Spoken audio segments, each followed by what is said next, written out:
Welcome to our channel. Today we how to install Monday.com for client onboarding systems, beginner guide step by step clearly.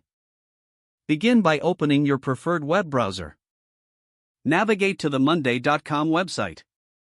Click on the Get Started button to create a new account. Fill in your details to register or sign in if you already have an account. Once logged in, you will be directed to your Monday.com dashboard.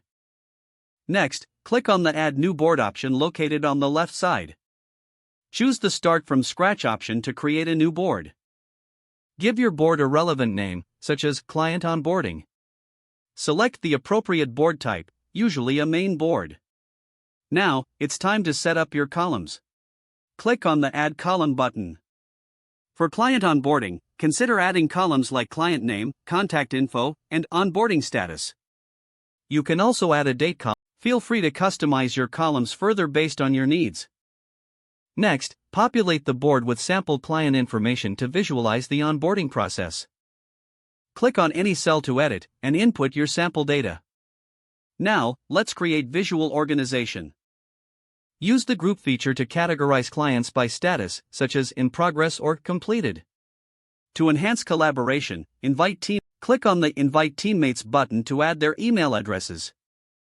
Set permissions as needed to ensure everyone has the right level of access.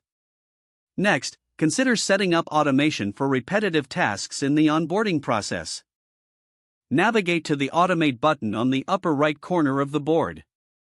Choose automation recipes that match your onboarding workflow.